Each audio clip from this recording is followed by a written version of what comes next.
Halo teman-teman semua. Halo, kembali lagi bersama saya Robert Jufri dari Investor Muda. Eh, di IG Success Story TV Investor Muda episode yang ketiga. Hari ini kita kedatangan tamu spesial banget. Beliau sudah memulai usahanya dari 10 tahun lalu di sebuah perusahaan properti, dan sekarang sudah go public. Kalian semua pasti tahu siapa beliau. Karena dari sebelum beliau masuk ke terjun ke dunia properti, beliau juga sangat terkenal di zaman kita kecil dulu. Beliau adalah motivator yang sangat berbakat. Kita langsung undang aja beliau, Pak Bong Chandra. Kita invite dulu. Suara saya jelas ya teman-teman ya. Halo, Halo, halo, bro. Bro Halo, Robert. bro. Halo, halo, Ya, halo semuanya. ya, Pak Bong, apa kabarnya nih, Ya, Pak? baik, baik Robert. Thank you for inviting me ya. Ya, thank you juga, Pak, atas waktunya udah bersedia untuk sharing-sharing dan ngobrol sama kita-kita. Siap, siap, siap. Gimana nih, Pak, selama COVID ini aktivitas semua di rumah atau masih ada meeting-meeting keluar kantor segala macam, Pak? Jadi pada saat PSBB memang saya di rumah aja ya kebanyakan, dan Hmm. cuman belakangan ketika udah ada PSBB yang dilonggarkan, Hmm. kita udah mulai beberapa kali aktif, tapi mungkin seminggu 2 kali lah kita ke kantor. Tapi dengan COVID protokol ya, dengan masker, hand Oke, sanitizer dan oke. lain-lain. Oke, betul, betul, betul. Waduh, Pak. Mantap, Pak.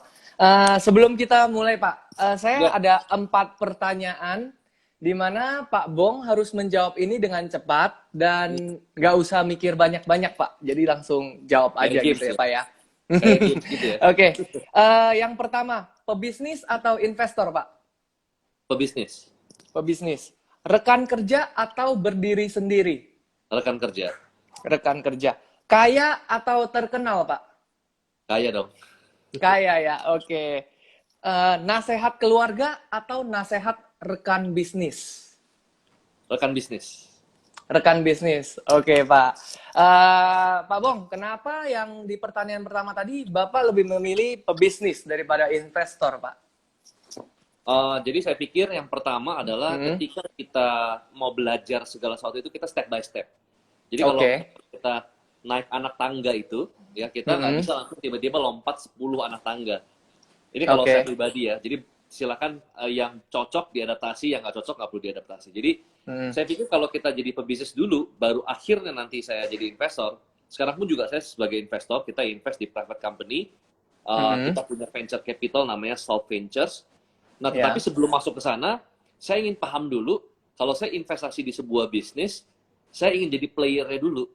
Jadi saya tahu loophole-nya di mana, saya tahu kalau misalkan bagaimana menyusun sebuah budget, kemudian saya tahu bagaimana cara kita akuisisi sebuah market, bagaimana product development, bagaimana bikin FS, keuangan. Nah, ketika saya jalanin itu selama kurang lebih 2008 sampai 2018, barulah di akhir 2018 atau di awal 2019 saya membuat sebuah perusahaan venture capital yang khusus untuk investasi di private company. Nah, ketika kita invest di private company, saya udah tahu tuh. Karena kan saya udah jalanin selama 10 Oh tahun. ya, Ya, betul. kurang lebih cara founder berbicara, cara mereka pitch deck, cara mereka convince saya sudah bisa bedain mana yang betul-betul kelihatan ini bagus di presentasinya doang, mana yang betul-betul dia memang jalankan dengan bagus gitu. Kurang lebih seperti itu. Hmm. Jadi memang kita harus menjadi pelakunya dulu ya, pelaku bisnis atau usahanya dulu, baru nanti kita bisa mengetahui eh, mana nih perusahaan yang saya cocok untuk saya investasikan begitu ya Pak Bong ya. Ya. Walaupun ada juga orang-orang yang memang mereka Hmm. itu belajar caranya beda dengan saya. Jadi mereka langsung Hmm. masuk ke saham,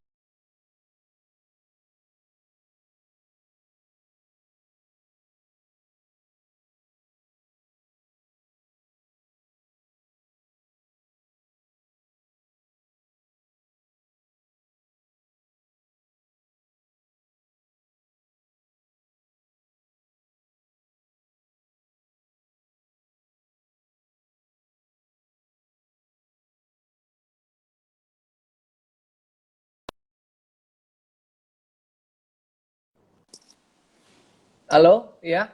Maaf Pak Oke, Bong sudah tadi nyambung. terputus ya. Udah Oke, nyambung lagi Pak. sudah Ya. nyambung lagi. Oke, Ah, tapi ya, ya gimana? saya ulangin sekali lagi ya. Jadi Ya, oke. kalau misalkan ada beberapa teman-teman yang memang mereka itu bukan sebagai seorang pebisnis, tapi tiba-tiba langsung lompat sebagai investor gitu. Apakah salah? Enggak Mm-mm. juga sebenarnya. Contoh misalkan saya sebagai pengusaha, ada juga orang yang menjadi pengusaha dengan cara dia kerja dulu sama orang. Ya, tapi kalau Ya. saya pribadi saya nggak pernah kerja sama orang. Ya, ada orang bilang kalau kita kerja sama orang kita belajar pengalamannya dulu. Jadi boleh aja Mm. kita langsung lompat, tapi sekali lagi tetap kita ambil step by step anak tangganya. Jadi misalkan kalau kita langsung lompat menjadi investor saham, Ya. ya kita coba belajar sedikit dulu. Ya, nggak langsung tiba-tiba kita all in. Nanti sedikit demi sedikit ketika kita ada pelajaran, ya kita udah lewatin beberapa kali krisis, nah kita udah lebih yakin untuk kita bisa invest lebih besar. Kurang lebih seperti itu. Iya, sedikit demi sedikit lama-lama menjadi bukit ya Pak Bong ya. Oke, Pak Bong, saya penasaran sama gimana sih sebenarnya Pak Bong itu kalau memilih partner bisnis itu seperti apa Pak Bong? Apakah Oke, ada kriteria atau memang karena saya udah kenal nih dari kecil begitu atau karena apa Pak ya sebetulnya? sebenarnya ya kalau saya pribadi lebih banyak ke insting sebenarnya. Tapi Mm-mm. kalau misalkan dijelasin sedikit teknisnya, Mm-mm. partnership ini sebenarnya kunci paling penting ini bukan hanya di karakter ya. Karena kalau misalkan karakter yang namanya setiap orang itu pasti beda pendapat. Nggak mungkin ada orang yang isi kepalanya sama gitu. Ya. Jadi walaupun ada orang yang oke ini karakternya bagus, nggak pasti tetap aja bisa ribut kok. Nah, tapi Mm-mm. apa yang akhirnya membuat sebuah partnership itu langgeng, seperti di Trinity Land ini kita sudah berpartner 11 tahun, ya. Kuncinya adalah di role atau di peran. Nah, kalau misalkan ada orang itu partnership itu ada orang yang tidak dapat peran, entah itu peran sebagai pengawas, entah itu perannya di marketing, entah itu perannya itu adalah di operasional, di legal, di keuangan. Intinya siapapun orang yang nggak dapat peran, pasti akan ada ketidakseimbangan. Hmm. Nah, jadi kalau kita tahu peran kita apa, kita pasti nggak akan terlalu gerecokin orang lain atau partner kita, karena kita tahu itu perannya dia gitu. Tapi kita boleh kasih advice, kita boleh ngobrol, kita boleh diskusi, nggak masalah gitu. Jadi kalau saya cari partner, yang pertama saya pakai intuisi saya atau feeling saya. Yang kedua adalah saya coba lihat kira-kira perannya kita bentrok nggak. Nah, kalau perannya kita bentrok, sebenarnya ada kok jalan lain. Misalkan kita jalanin bisnis bareng-bareng sendiri gitu. Saya sendiri, kamu Hmm. sendiri, karena perannya bentrok. Tapi kalau peran ini saling melengkapi, kita bisa partnership. Oke. Tadi di pertanyaan yang keempat, Bapak menjawab nasihat rekan bisnis lebih diutamakan daripada nasihat dari keluarga gitu, Pak. Itu bisa dijelaskan nggak mengapa begitu, Pak? Ya, Bukannya sebetulnya kalau menurut saya pribadi di balik pria sukses di belakang kita pasti ada wanita tangguh di belakang yang selalu menemani kita, Pak. Nah, itu oh gimana ya, tuh, Pak? oh Hmm, ya itu pasti, itu pasti. ya. Tadi pertanyaan lebih ke keluarga ya. Kalau misalkan ke istri, ya memang kadang-kadang betul banget bahwa hari ini ya saya bisa mendapatkan apa yang saya achieve hari ini ya karena Hmm, ada istri yang memang sebetulnya role ini sangat suportif ya. Role ini sangat ya. suportif gitu. Karena kalau misalkan kita perang di luar tapi di dalam ini kita nggak kondusif, kita nggak bakal bisa achieve apapun. Nah, tetapi kalau Ya. misalkan keluarga dalam arti yang luas, misalkan saudara, Hmm, ya paman kita, keluarga dalam arti yang luas, misalkan bibi kita, tante kita gitu ya. Nah, ya. kadang-kadang nasihat dari rekan kerja itu lebih objektif. Ya, kenapa? Karena kalau misalkan kita tahu Michael Burry ya di film Big Shot, ya kalau kita tahu film Big Shot tentang krisis Ya. tahun 2008. Nah, Michael Burry ini adalah sedikit orang atau sedikit investor dari banyak investor yang berhasil justru untung sangat banyak waktu krisis tahun 2008. Nah, ternyata Michael Burry ini punya satu penyakit psikologi, di mana dia itu tidak terlalu bisa merasakan perasaan orang lain. Jadi dia ini mati rasa gitu. Jadi dia tuh punya penyakit psikologi, dia tidak punya empati. Ya, lucu Hmm, ya. Nah, ya. ternyata ketika kita lihat krisis tahun 2008 di film The Big Short, ini adalah sebuah film based on true story atau inspired by true story yang memang difilmkan, dan ini menarik banget. Dan akhirnya kenapa kok dia bisa berhasil? Karena dia bisa melawan emosinya dia. Karena kalau misalnya kita sebagai investor itu kan atau sebagai business owner kadang-kadang emosi ini membelenggu kita sehingga kita mengambil keputusan yang tidak objektif. Nah, Hmm, jadi kadang-kadang ketika masih ada kerabat, masih ada family, masih ada satu darah gitu ya. Sometimes kadang-kadang keputusan yang mereka ambil itu baik gitu ya, tapi ada unsur emosionalnya. Nah, tetapi kalau rekan Hmm. kerja karena kita nggak punya hubungan darah sama sekali, ya mereka pasti akan memberikan masukan yang memang benar-benar murni secara objektif gitu. Lebih kritis begitu ya Pak ya. Ya, ya, betul. Eh, Pak, saya penasaran akan perjalanan hidup Pak yang dulunya dari seorang motivator hebat, tiba-tiba Pak Bong berubah menjadi seorang developer properti, Pak. Itu gimana sih perubahan itu? Bapak bisa mengambil keputusan yang sangat sangat sangat gimana ya, Pak ya? Sangat berat begitulah ya. Tiba-tiba bisa berubah menjadi begitu, gimana tuh, Pak? Ya, jadi sebenarnya betul bahwa di tahun 2008 saya kan mulai sebagai pembicara, ya, kemudian penulis buku, kemudian saya diundang di kota-kota. Basically saya keliling hampir 20 kota dalam sebulan memberikan motivasi. Ya. Dan kalau ada yang tanya, Pak, waktu pertama kali jadi pembicara tegang nggak? Tegang, ya, pasti tegang, keringat dingin, tangannya keringat dingin. Nah, kemudian setelah saya sudah 2 tahun berada di puncak karir sebagai seorang speaker, sebagai seorang keynote speaker, atau motivational speaker, saya merasa saya udah nggak keringet dingin lagi. Jadi, kalau ngomong di depan ribuan orang itu jadi lebih biasa gitu. Ngomong di depan kamera juga lebih biasa.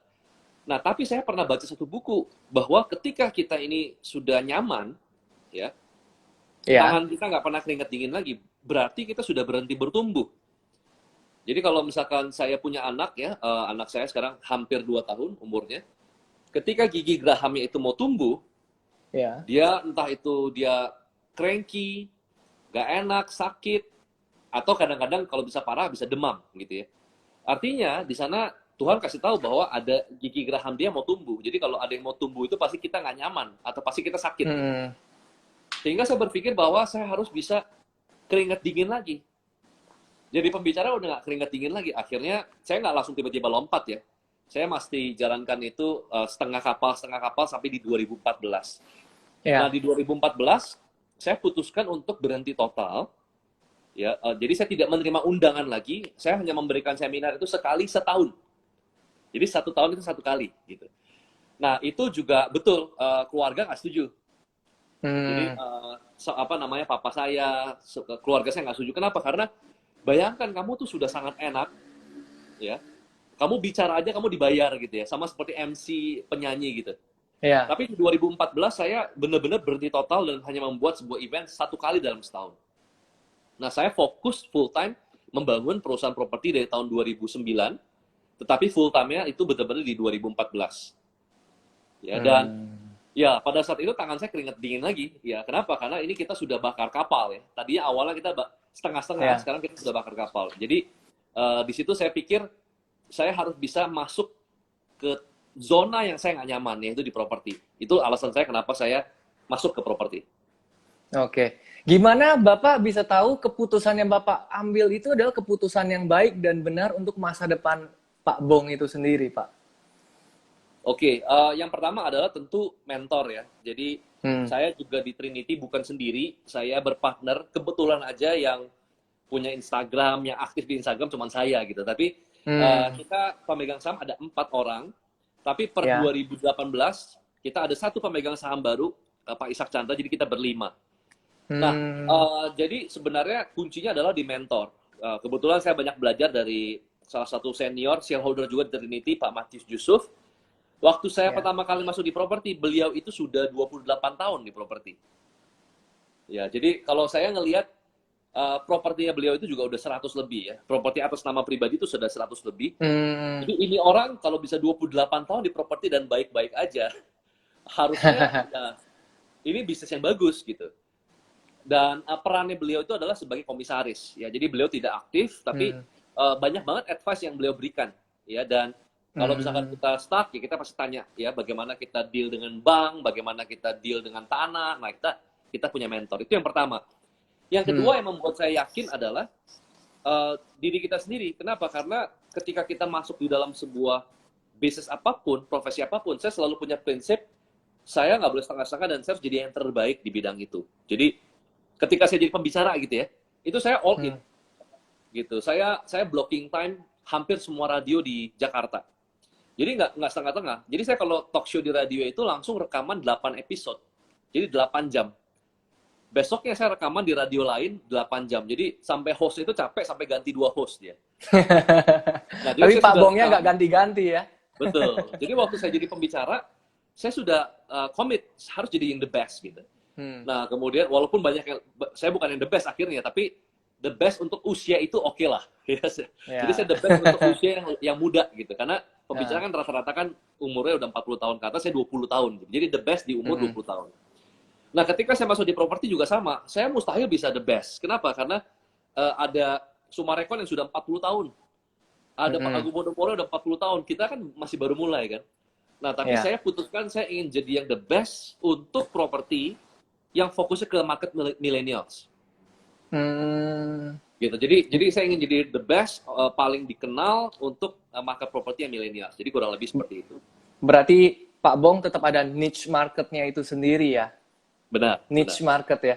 Betul sih. Saya dari kecil suka banget dengar seminarnya Pak Bong Chandra. Dari kecil saya udah dengar. Memang betul Pak Bong selalu bilang, jadilah yang terbaik. Ya, Di bidang benar. apapun, pokoknya yang terbaik. Karena yang terbaik adalah yang paling diingat orang. Nomor 2, nomor 3, nomor 4 belum tentu diingat orang begitu ya Pak Bong ya. Tapi Benar. jadilah yang terbaik itu, yang terbaik nomor 1 udah pasti diingat orang, di benak orang begitu ya. Ya, Pak Bong, kalau kita ngomong di dunia properti ini, kan banyak sekali tuh tanah-tanah dan daerah-daerah yang memiliki nilai. Seperti analoginya seperti monopoli, ya kan? Ada ya daerah yang memang mahal, ada yang murah, ada tanah yang nilai sewanya mahal dan juga murah. Gimana sih Pak Bong dan kenapa Pak Bong memilih daerah Serpong, Pak? Sebagai daerah di mana Trinity Group sangat banyak produknya di sana. Ya, yang pertama adalah kita tahu Jakarta ini adalah ibu kota ya. Jadi Ya. banyak urbanisasi sehingga banyak orang itu kumpul di Jakarta. Jadi kota yang termasuk paling padat lah. Ya, walaupun sebenarnya kota paling padat di dunia itu sebenarnya bukan Jakarta. Tapi kota Casablanca itu kota paling padat tuh di dunia tuh. Oh. Ya. Ya. Nah, jadi Jakarta ini kota yang padat. Nah, ada satu momen di mana kota ini nggak mampu menampung lagi. Nah, ketika kota ini nggak mampu menampung lagi, dia pasti akan luber ke samping. Nah, luber ke samping ini adalah luber ke kota satelit, yaitu Bekasi, Serpong, kemudian Cibubur, kemudian Sentul, kemudian Depok, ya. Nah, itu adalah kota satelit. Nah, jadi kenapa kota satelit yang saya pilih? Yang pertama adalah better infrastructure. Jadi kalau Jakarta itu kan adalah kota yang sudah lama, sehingga mereka itu infrastrukturnya sudah terlanjur semuanya. Ya, kita mau besarin jalan nggak bisa, udah ada rumahnya, udah terlanjur. Nah, tetapi kalau misalkan landscape di Serpong, itu mereka infrastrukturnya itu dari nol. Jadi bisa panggil master planner, ya kayak misalkan contoh di Alam Sutra itu mereka panggil master planner dari Amerika Serikat, sehingga flow-nya diatur. Jadi bisa ada jalur sepeda, bisa ada jalur yang memang nggak ada lampu merahnya. Itu gimana caranya? Mereka pakai bundaran. Nah, itu semua memang ada master planner-nya. Nah, jadi itu alasan yang pertama. Yang kedua adalah karena kita tahu bahwa di Jakarta itu kan kita secara dari zaman dulu ya, kita banyak rumah-rumah yang mengambil air tanah. Mengambil air tanah sehingga akhirnya tanah itu menurun. Jadi setahun itu di Jakarta itu tanah itu turun bisa 5 cm sampai 10 cm tergantung daerahnya. Kalau daerah utara bisa sampai 10 cm per tahun. Jadi 10 tahun itu kurang lebih 1 meter. Nah, jadi ketika tanah itu turun, ya, sementara dataran tinggi pasti airnya mengalir ke bawah, itu bisa banjir. Nah, sementara kalau misalkan di daerah kota satelit, itu mereka airnya udah nggak boleh ambil air tanah lagi, ya, mereka sudah ada pump, nah kemudian juga kualitas airnya juga lebih bagus, kemudian juga sudah jadi kota mandiri. Jadi itu alasan saya kenapa saya pilih daerah Serpong, Bro Robert. Ya. Berarti Pak Bong itu membuat semacam Sim City sendiri ya, Pak ya? Benar. Pak Bong, gimana cara Pak Bong? Tadinya kan Tangerang dan Serpong Alam Sutra itu kan belum ada bangunan-bangunan tinggi seperti yang Pak Bong buat itu, ya kan? Bagaimana Pak Bong bisa yakin eh, produk yang Pak Bong bangun di sana akan cocok dengan lingkungan sana, dengan market sana, sedangkan kan kita orang Jakarta belum tentu ke Alam Sutra dan belum tentu ke Serpong, ya kan Pak? Ya, Dan ya, kita mainnya kan pasti juga di daerah-daerah sini gitu Pak. ya. Jadi yang pertama adalah kita harus bisa lihat marketnya dulu. Misalkan contoh waktu itu Alam Sutra itu marketnya kan adalah rumah ya. Rumah itu harganya waktu itu 3,5 sampai 5 miliar. Sementara banyak orang yang memang mereka ingin tinggal di daerah Serpong, tetapi mereka tidak punya 3,5 sampai 5 miliar. Nah, Oke. sehingga mereka mau tidak mau butuh alternatif lain kan. Nah, alternatif Iya. lain itu adalah misalkan high rise building apartment. Sehingga dengan biaya yang mungkin hanya 800 juta sampai 1,5 miliar, mereka bisa tinggal. Sementara kalau rumah landed itu kan mahal, 3,5 sampai 5 miliar. Nah, walaupun sebenarnya dengan 800 juta sampai 1,5 miliar, mereka itu bisa mendapatkan apa yang didapatkan oleh landed house, oleh rumah tapak. Yang pertama adalah misalkan kalau kita beli rumah tapak, kita punya ruang tamu misalkan. Nah, ruang tamu itu sebenarnya tidak termaksimalkan dengan terlalu sering. Misalkan setahun tamu kita datang ke rumah berapa kali? Iya, Waktu betul. Imlek, waktu Idul Fitri, waktu Natal gitu ya. Kecuali kita ketua RT atau ketua RW. Banyak orang mau bikin KTP sama Iya, kita, itu banyak. betul, betul. Nah, kemudian kalau misalkan di apartemen, ya kita nggak perlu ruang tamu. Nah, ruang tamu yang kita beli di rumah itu adalah kita kan beli kan, meter perseginya Iya. kita beli, tetapi kita hanya gunakan 3 kali dalam setahun. Sementara kalau kita di apartemen, kita ada tamu, kita bisa ajak mereka ketemu di lobby. Nah, untuk itu, apartemen kita, misalkan contoh di Springwood Residence, walaupun Iya. dulu kita launch dengan harga 300 jutaan, itu 2014 ya, sekarang sudah 500 jutaan.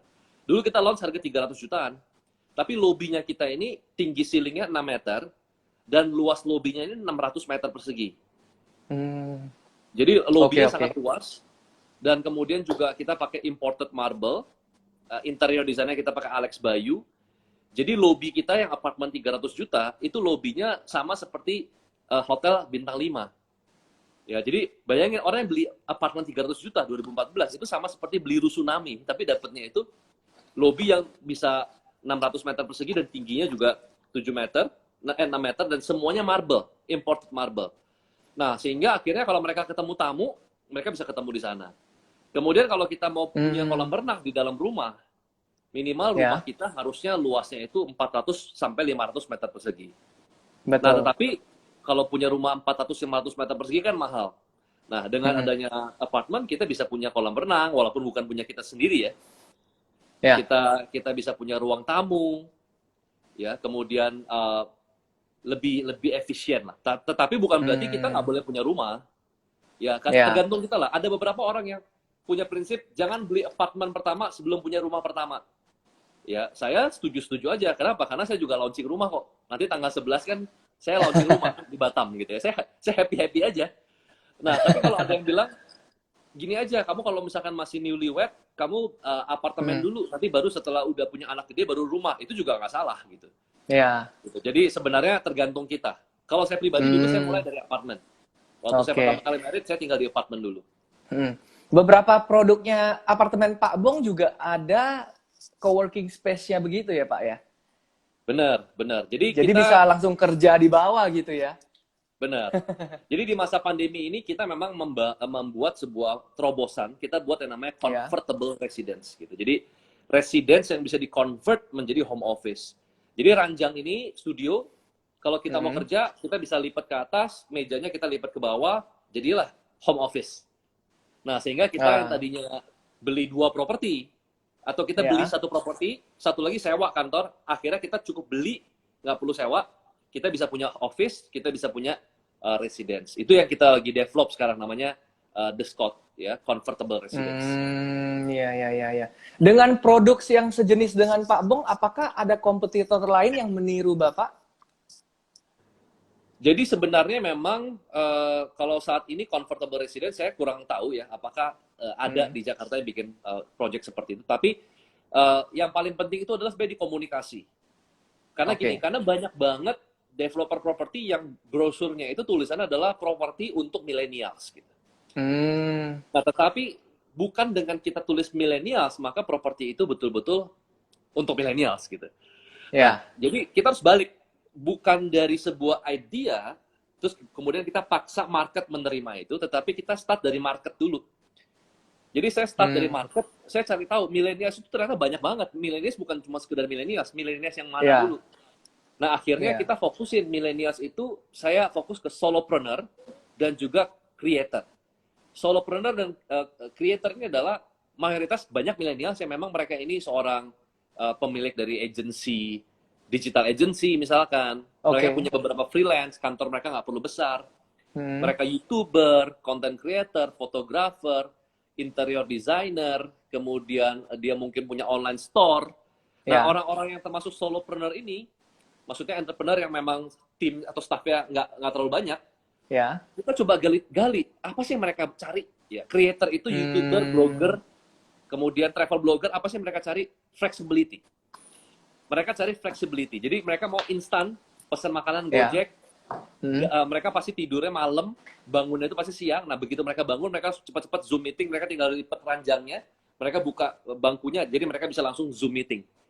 Nah, jadi Oke. kita mulai dari sana, barulah kita meng-create sebuah project yang memang relate dengan millennials. Oke. Kalau dari visi misi Pak Bong itu sendiri, goal Pak Bong itu apa sih Pak di dunia ini Pak? Ya, Goal kalau Pak Bong di itu apa? kalau properti, Ya, mungkin salah satu goal saya adalah saya ingin bangun skala kota. Karena sebelumnya kan saya bangun skala super blok. Ya, super blok itu oke. adalah blok yang mungkin 2 hektar kita bangun gitu ya. Hmm, Nah, tapi saya ingin bangun yang skala kota. Nah, tapi tentu ini step by step ya. Saya percaya bahwa impian itu step by step gitu. ya. Walaupun bisa nggak tiba-tiba instan boom, bisa aja. Tapi kalau fondasinya kuat, saya malah serap sendiri gitu. Jadi kita juga Oke. sebelum bangun Haras Building, saya juga bangunnya pertama rumah dulu. Namanya Ubud Village, itu di Ciledug. Ya, ada 300-an rumah. Nah, kemudian baru Haras Building. Nah, sekarang goal saya adalah bangun skala kota. Nah, di Batam itu di Project Marks Boulevard. Ya, Marks Ya. Boulevard ini kita 20 hektar. Ini one of my biggest project sekarang so far. Itu kurang lebih 20 hektar. Semuanya full Saking perumahan itu ya Pak ya? Kalau ada yang di Batam perumahan, itu ya? ada shop house, ada mall, ada low rise apartment. Terakhir baru ada kondominium yang tinggi, tapi itu terakhir banget.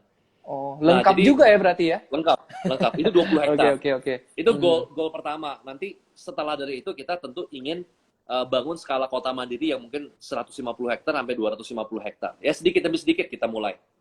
Itu kalau goal Oke. properti. Kalau goal diri sendiri Pak Bong, ada Kalau nggak? goal saya sendiri sebenarnya goal yang hobi ya.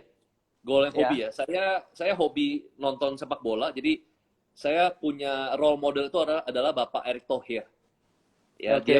dia bisa beli klub sepak bola di Italia, yaitu Inter Milan. Nah, saya ingin ikutin jejaknya dia. Sama seperti Tony Fernandes juga beli Queens, saya lupa dia beli klub Inggris, saya lupa namanya apa. Nah, saya juga tertarik Ya. lah pengen bisa beli sebuah klub di Premier League one day. Waduh, mantap sekali. Mantap, mantap.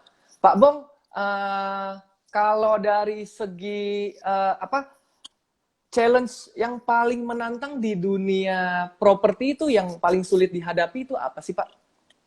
Oke, Hmm. challenge-nya itu sebenarnya adalah di marketing. Marketing ya? Ya, marketing. Jadi bukan di pembangunan. Jadi banyak dari kita pikir, oh saya bukan teknik sipil nih. Saya bukan Hmm. arsitek nih, saya nggak bisa develop sebuah project properti gitu ya. Sama, saya bukan orang teknik sipil, bukan arsitek, bahkan nggak pernah lulus kuliah. Saya drop out di semester 3. Nah, justru itu bagian yang paling nggak sulit. Kenapa? Karena kita tinggal pakai kontraktor. Ya, misalkan contoh di Oke. The Smith. The Smith itu kita pakai one of the best kontraktor, main kontraktor di Indonesia. Bukan one of the best, memang the best ya. Total Bangun Persada itu teman-teman Ya. boleh cek, itu bisa 20% lebih mahal kalau kita pakai Total Bangun Persada. Dan Hmm. direktur utamanya seorang wanita dan itu kerjanya sangat rapi, sangat perfeksionis gitu. Sehingga ketika kita hasilnya, wah jadi lebih happy gitu. Untuk The Smith ya kita pakai Total Bangun Persada. Kita juga pernah pakai PP, pakai Waskita Karya. Nah, jadi intinya kalau arsitek kita bisa pakai jasa arsitek, misalkan College Boulevard kita pakai jasa arsitek dari DP Architect. Nah, DP Architect ini yang mendesain Singapore National Stadium dan Dubai Mall, mall terbesar di dunia. Nah, ini yang desain adalah arsitek dari Singapura. Kita pakai untuk mendesain Collins Boulevard. Kemudian di Marx Boulevard yang skala kota 20 hektar kita pakai ICOM. ICOM ini adalah master planner dari Amerika Serikat. Itu nggak gampang, itu nggak susah. Yang sulit adalah marketingnya. Marketingnya Bisa ya. nggak? Betul, bisa nggak project ini diserap? Nah, marketing itu bukan cuma jualan ya. Kalau cuma jualan itu beda. Marketing ini adalah bagaimana kita bisa menciptakan sebuah produk development yang tepat, kemudian diterima oleh masyarakat, kemudian dan harus terjual dengan sangat cepat. Kenapa? Karena main di market apartment itu sama seperti naik mobil manual. Kalau orang udah naik mobil manual, naik matic masih bisa. Kalau misalkan orang yang naik matic bisa, manual belum tentu bisa. Jadi kalau bangun landed house, itu naik mobil matic. Itu gampang. Kita jual 10 unit, kita punya 100 unit, kita baru terjual 10, nggak apa-apa kita bangun 10 sama gerbangnya. Tapi kalau di apartemen 30 lantai, kita baru terjual lantai 30, harus bangun lantai 1 sampai lantai 20 sampai lantai 30. Iya, Nah, jadi risk-nya itu sangat besar sehingga harus terjual dengan sangat cepat. Ya. Jadi kalau misalnya memang dari segi marketing itu sangat sulit, sebenarnya dari Pak Bong itu sendiri strategi-strategi seperti apa yang Pak Bong lakukan di marketing ini, Pak? Apalagi selama COVID ini kan, kalau mungkin dulu kan kita bisa buka stand di mall-mall dan orang samperin, ya, kita kasih brosur segala macem. Kalau sekarang kan selama 3 bulan dan kita nggak bisa ke mall begitu, Pak. Strategi Bapak apa tuh, Pak? Ya, jadi saya malah pengen thanks to COVID ya. Kenapa? Karena sebelumnya itu kita metode pemasaran kita betul secara offline dari mall ke mall kita bikin pameran dan itu ternyata mahal banget ya. Kenapa? Karena betul. Casual leasing. Jadi mall itu ada yang namanya rental secara bulanan, ada yang casual leasing. Nah, casual leasing ini adalah sewa booth. Jadi sewa booth itu di mall itu untuk properti itu 3 kali 4 itu bisa 40 juta sampai 100 juta. Kalau di Grand Indonesia itu 100 juta, 3 kali 4. 1 minggu.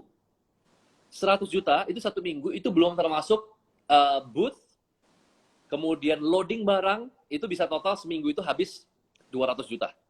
Waduh, itu belum termasuk dengan belum termasuk dengan uang pameran, kemudian overhead, marketing yang jaga di sana, dan marketing tools, flyer, brosur, dan lain-lain. Jadi, wow, itu sangat-sangat pricey banget.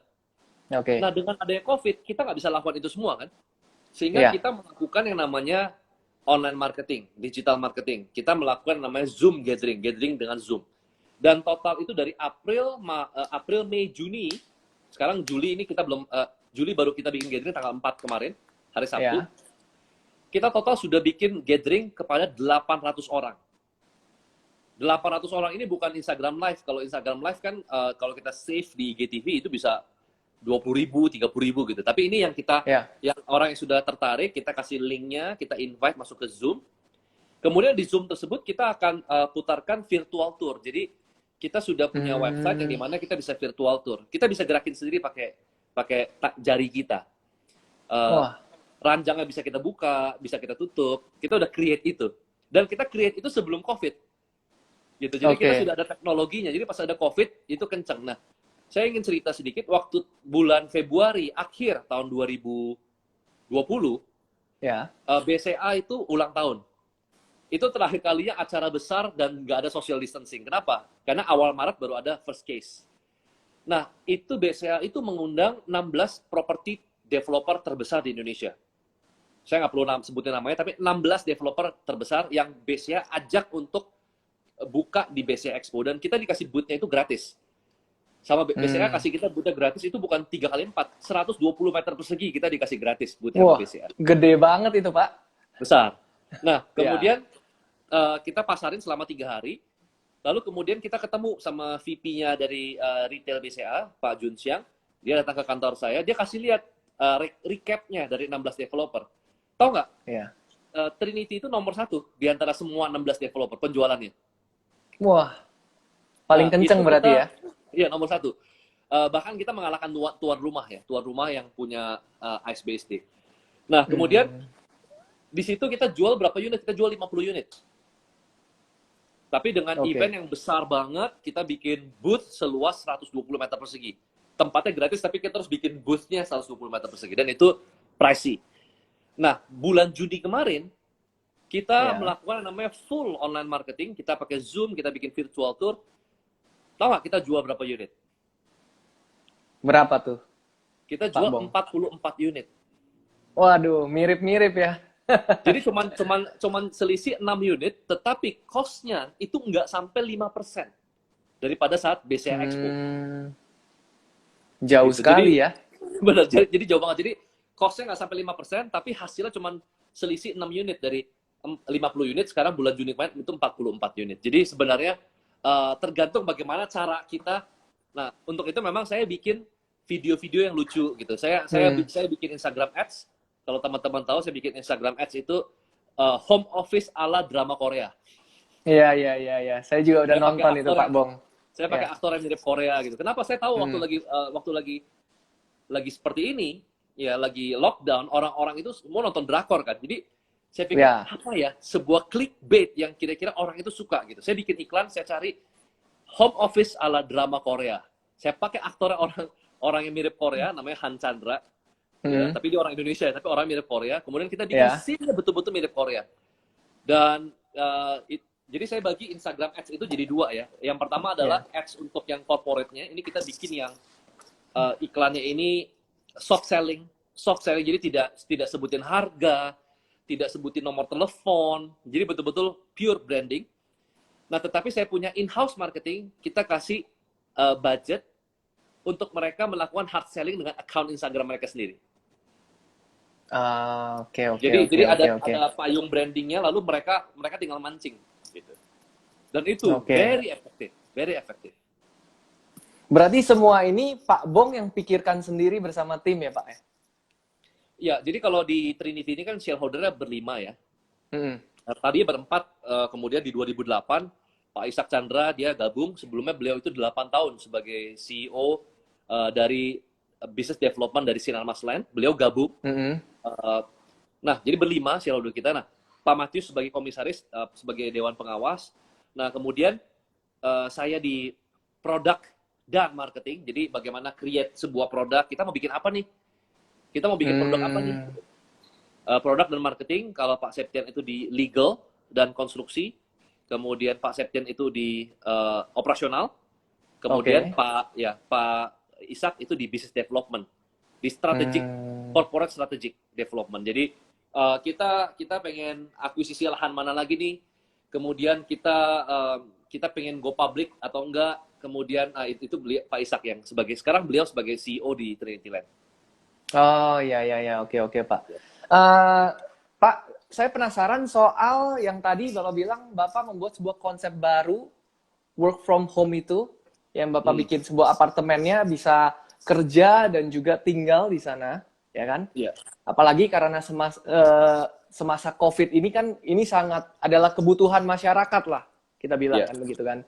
Namun ketika setelah masa ini berakhir Pak, misalnya tahun depan kita bilang begitu, gimana produk ini bisa survive lagi Pak? Sedangkan kan maksudnya ya COVID udah selesai, orang-orang akan keluar rumah lagi, akan lebih agresif untuk ke kantor, ketemu orang, meeting, klien, gitu-gitu Pak.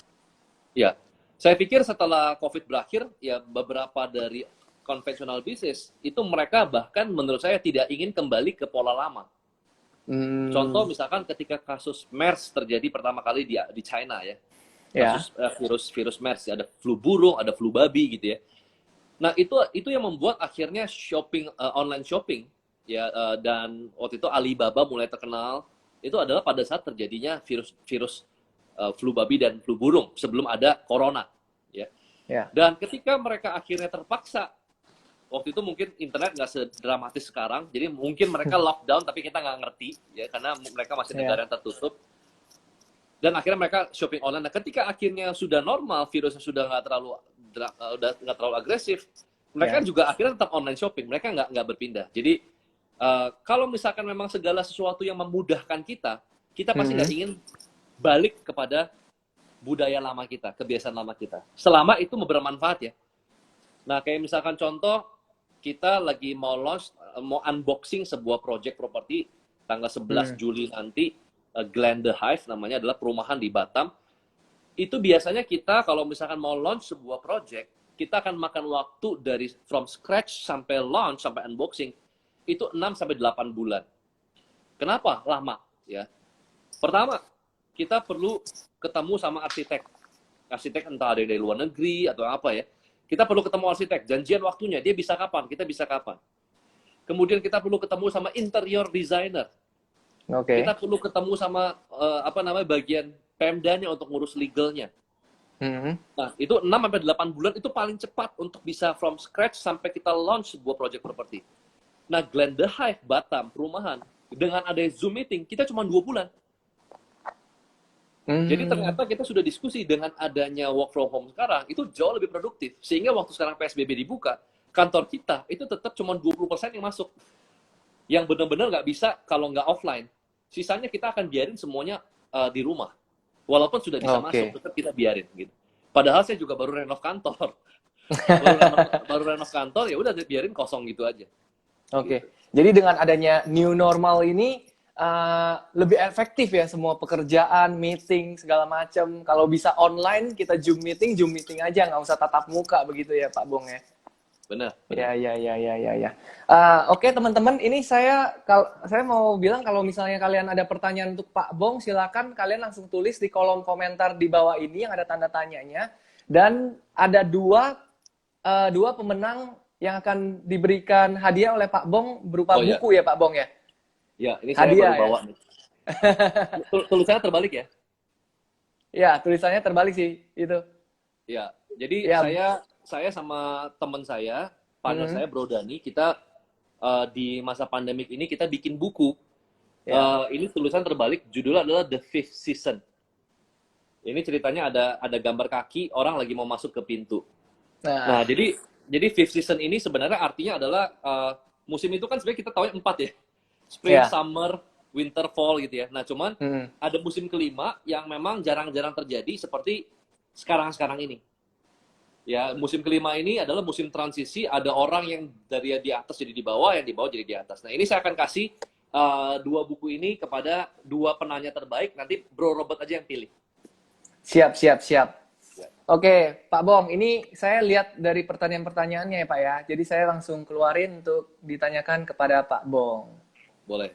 Ini Pak Bong, bagaimana membangun kepercayaan investor terhadap saham Trin yang IPO-nya kebetulan bersamaan dengan COVID, Pak Bong? Oke, kalau investor saham, apalagi di sini judulnya sudah investor muda gitu ya. Iya. Pasti paham dan sering diedukasi oleh Bro Robert juga bahwa yang namanya investasi sebuah public company, yang pertama kita lihat adalah manajemennya dulu. Betul. Ya, manajemen. Kalau misalkan ada perusahaan memang value-nya itu under value atau over value, itu satu hal, itu adalah satu segmen lain lah. Itu juga termasuk hal yang harus kita perhatikan. Tetapi salah satu faktor yang memang menentukan itu adalah manajemen. Ya, jadi yang kita yakinkan kepada teman-teman investor ketika saat ini kan kode saham kita Trin ya, adalah manajemen. Nah, kita tahu bahwa di Trinity ini itu adalah kumpulan dari orang-orang yang memang sangat kuat di manajemen properti. Misalkan Pak Matius Yusuf ya, sebagai komisaris kita, beliau itu kurang lebih sekarang 38 tahun di properti. Bayangin nggak?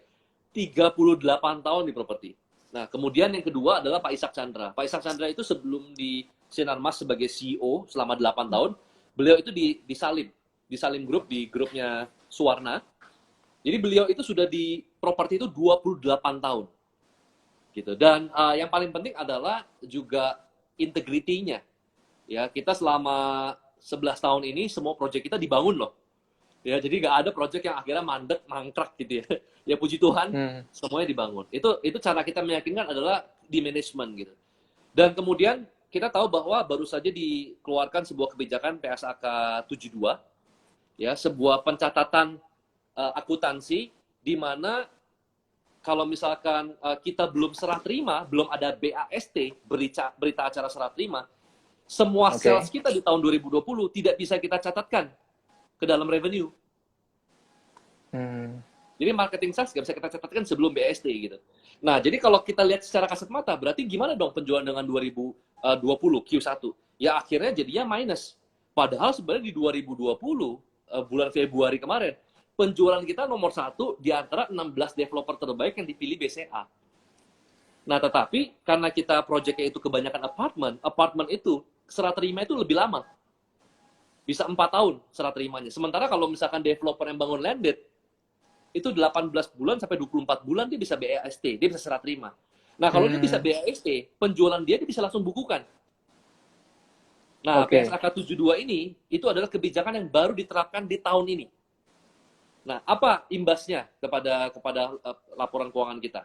Imbasnya adalah nanti di tahun 2021 akhir, pada saat proyek-proyek kita udah serah terima, itu kita nggak ada penjualan pun, tiba-tiba langsung dilaporkan, masuk, itu booming langsung. Padahal sebenarnya itu adalah penerimaan yang kita terima di tahun 2020. Tapi karena nunggu serah terima, baru dicatatkan di 2021. Gitu. Oke. Berarti untuk laporan keuangannya di tahun ini mungkin akan agak jelek Iya, dulu ya, Pak ya? benar. Istilahnya Kenapa? ya? Karena marketing salesnya kita nggak bisa laporin. Jadi cash flow-nya masuk, tapi kita nggak bisa Ya, laporin. Kita nggak bisa bukukan. betul. Tahun depan baru bisa ini ya, baru Ya, sesuai cantik dengan ya serah terima laporan unit. keuangannya. Betul. Oke. Oke, saya cari lagi pertanyaan dari teman-teman di sini.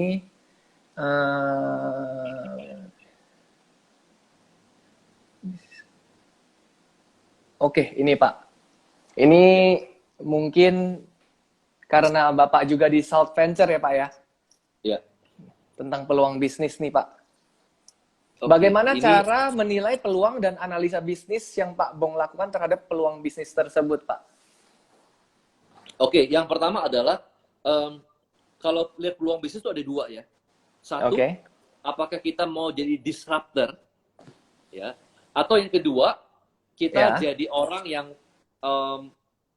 ini pizza market share, kita ambil Ya. nomor 2-nya aja deh gitu. Nah ini beda. Hmm. Dua-duanya bagus, dua-duanya punya kelemahan, dua-duanya punya kelebihan. Disruptor adalah orang yang pertama kali kayak Kaskus.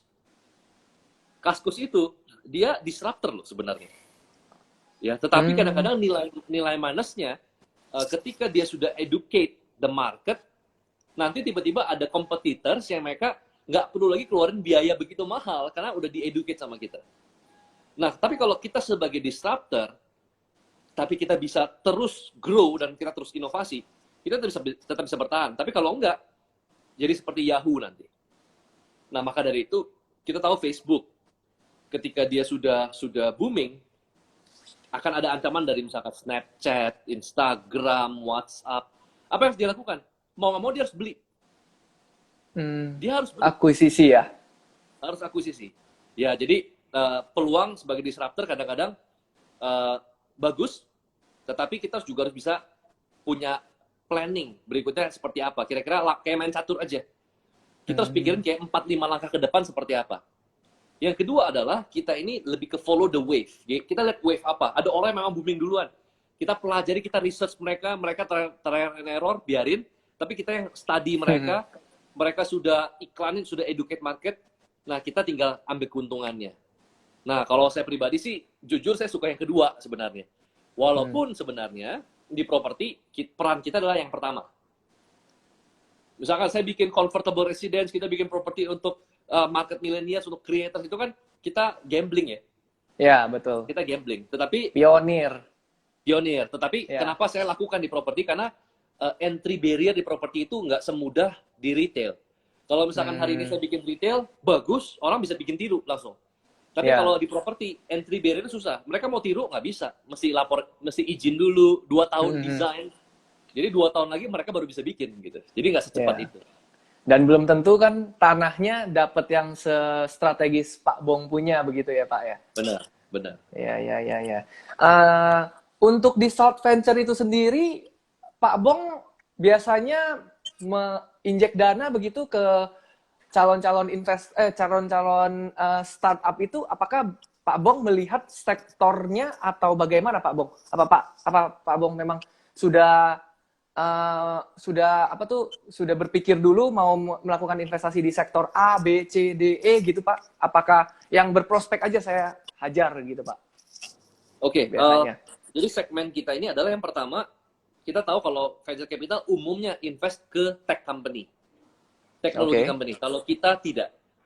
Kenapa? Karena size fund kita nggak sebesar itu. Karena kalau di tech company, customer acquisition itu kita perlu yang namanya burning rate-nya harus jalan terus.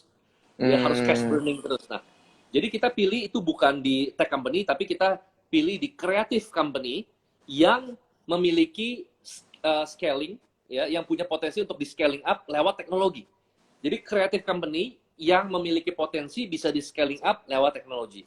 Jadi entah itu misalkan beauty, kita ada invest di perusahaan beauty namanya Sika, dia jual lip tint. Kemudian kita ada invest di media namanya Finfok, itu di media. Kemudian kita ada invest di yang baru saja kita invest itu adalah Amazara. Amazara adalah retail store, online retail store. Itu dia jualan sepatu wanita untuk market yang B2C, dan Instagram account sudah 300.000 dan sudah verified juga. Waktu sebelum pandemi itu dia bisa jual 7.000 sepatu ya sebulan kurang lebih. Oke. Nah, kemudian kita ada invest di Autospector, otomotif, jadi car inspection company. Basically semua creative company yang memiliki organisasi yang lean, jadi yang slim, yang sangat potensi untuk di scaling up tanpa mengubah organisasinya terlalu signifikan. Karena dengan adanya, jadi banyak banget company-company yang kita invest itu sudah hijau laporan keuangannya. Jadi kebanyakan dari kita invest di company yang laporan keuangan merah. Kalau kita sekitar 40-50% dari company yang kita invest itu laporan keuangan sudah hijau. Oke. Cuman kita invest supaya mereka bisa grow lebih cepat lagi. Oke. Apakah tujuannya dari Bapak melakukan injek dana ke mereka, apakah tujuannya akan IPO begitu Pak? Atau apa? Atau cuman hanya sekedar profit aja atau gimana? Oke, jadi sebenarnya visi saya itu adalah gini. Kenapa saya pengen bikin Self Ventures ya? Karena saya lagi pengen cari the next Pak Bong sebenarnya. Saya ingin cari the next Pak Bong. Karena saya masih ingat waktu pertama kali 2009 ya, 2008 akhir ke 2009. 2009 Pak Matius itu sama saya ke seminar bareng di Surabaya. Lalu kemudian beliau ajak saya untuk bikin PT Trinity ini. Beliau ajak saya di properti lah. Yeah. Kemudian ya beliau bisa dalam tanda kutip invest lah. Bisa dalam tanda kutip invest. Oke. Waktu itu invest awal kita 1,5 M, kita bagi berempat. Ya, jadi kurang lebih Pak Matius keluarkan ratusan juta gitu ya. Nah, kemudian 10 tahun berselang, sekarang kita sudah jadi public company, kita sudah punya market cap ya 1 triliun lebih. Saya pikir enak juga jadi Pak Matius kalau dipikir-pikir. Gitu. Iya, betul. Bagaimana jika saya bisa ketemu another atau the next Pak Bong yang nggak harus di properti, ya, dan untuk itu ya saya aktif di sosial media, saya kasih bikin video. Itu untuk apa? Untuk saya jadi talent pooling. Jadi kalau misalkan hari ini saya seminar setahun sekali di Finfok Live, tapi saya tetap IG Live, saya tetap bikin buku, saya ingin talent pooling. Jadi saya bisa ketemu Uma Hapsari, Amazara itu dari mana? Dari Instagram. Iya. Jadi kenapa kita pengen ketemu talent-talent, dan tentu saja setiap hari yang masuk ke kita itu ada 2-3 pitch deck ya. Jadi tapi kita hari ini baru invest kurang lebih di 10 company. Ya, jadi kita betul-betul melihat lah, nggak semua kita invest juga.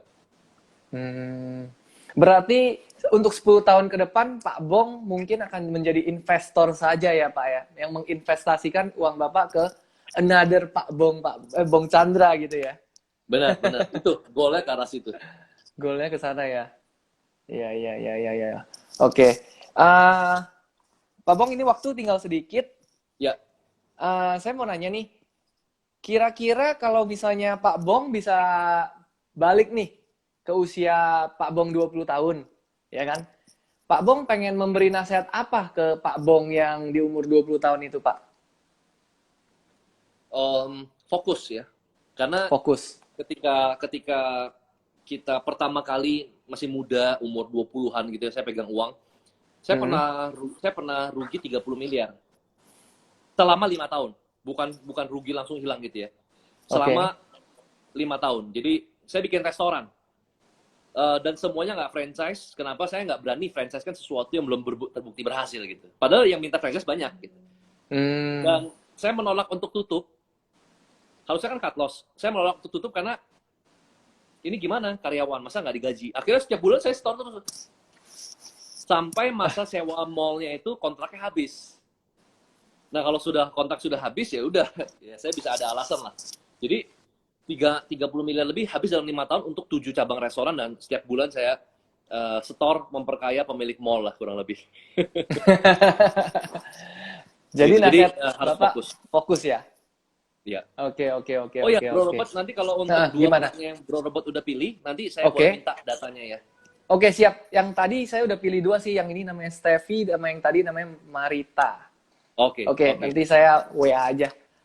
Oke, siap. Pak Bong, thank you atas waktunya dan nasihatnya buat teman-teman di sini udah sharing-sharing pengalaman Pak Bong pasti berharga banget nih buat teman-teman di sini. Ya kan, untuk kurang lebih 270 orang lah yang nonton ini, Pak. Ya. Nanti mungkin kan pasti lebih baik lagi yang nonton begitu. Ya. Nanti kira-kira di IG Live ya. Iya, siap. Nanti saya pasti save di IG Live. Thank you ya Pak Bong ya.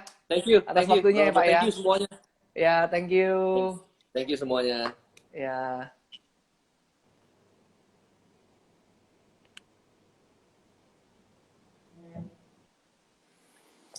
Oke, itu dia teman-teman. Hari ini kita sudah dengar sharing-sharing dari Pak Bong Chandra, seorang yang sangat sukses di bidang properti dan juga dulunya di bidang motivator. Sekarang sudah menuju sebuah bisnis yang lebih mantap lagi.